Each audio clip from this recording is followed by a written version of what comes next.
Today I have this catnip plant that is in some desperate need of pruning. As you can see, it's kind of getting all scraggly. It's gone to bud. I've got some new growth, I believe, going on down here. So today we're going to take the time to properly prune this plant. I watched a couple of videos on YouTube on how to prune plants properly because I'll be honest, I am not a gardener, but we're going to have a shot at this because I was looking, I'm like, there's no good YouTube videos for catnip pruning. So I'm going to make one for you guys, for all those people out there who are wondering how to prune catnip. Now, from what I was seeing, the basil tutorial was actually what helped me the most. You see these? These are flowers. We don't want those. That's when your plant kind of like peters out. And you can see here, there used to be a central stem. You can kind of see where it broke off. And then when that came off, there's these two new buds that came with it. Like, they grew from where it was before. So is what we're going to do is we're going to actually, I'm going to leave this one at this fork, but I'm going to cut off these flowers, and these are called nodes. You can see the like little bump out where the plant leaves are connected. So what I'm going to do is I'm going to take this flower and go back to the closest node, possibly the second closest node, and just trim it right there at that node. Now that's a small representation. You can see here where another one broke and it forked off. That's what we're going to try to cause. So see, we have flowers, flowers, flowers. So we're going to go down until we see our last flower, which is this one. And then we're going to go down to our next node, which is right here. So we're going to clip off this whole flower bit, and then, ta-da, we will have our plant properly trimmed for more heads. Now, it is quite scraggly.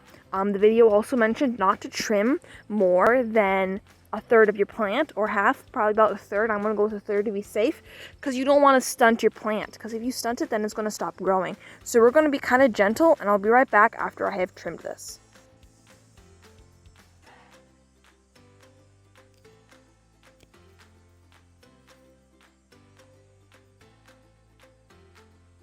Oh, okay, well then. Pro tip, if your shears is not sharp, go get yourself a scissors. You'll thank yourself later. Yeah, like, look at that. That's a horrible cut. Okay, I'm gonna go get myself a pair of sharp scissors, and we're gonna try again. Hello, we are back. I grabbed myself a nice scissors. This is the Fiskars brand. I find them nice and sharp. I use them for projects. So hopefully this will do a good job for our plant. We're going to go in here and just kind of clip that piece off. I'm trying to do this single-handedly while I record. All the other cuts will be better than this one. There. Clean cut. You see that? Nice and clean. All right. I will be back after some more pruning.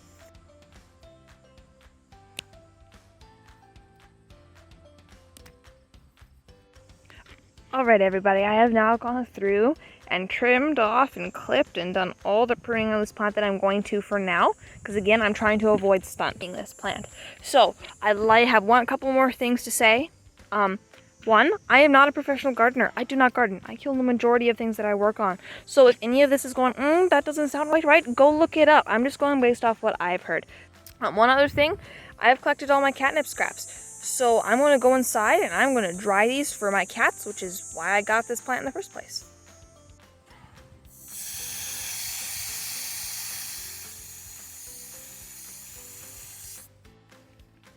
It is now 24 hours later, and as you can see, this catnip plant has really bushed up and fluffed out nicely. You can already see some new growth in these plants.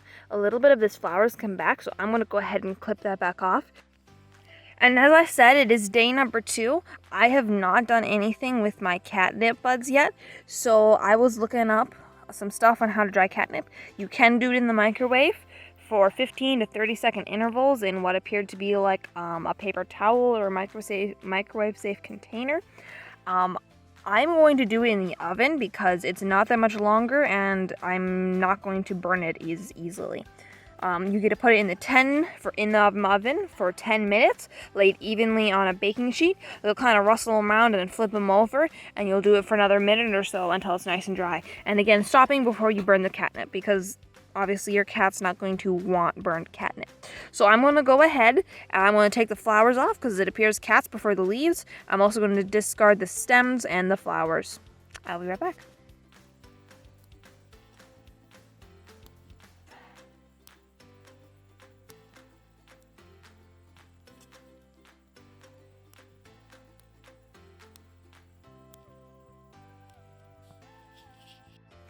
Alright, these have been in the oven for about 11 minutes, and I determined them done when they just crinkled and dried and fell apart in my hands.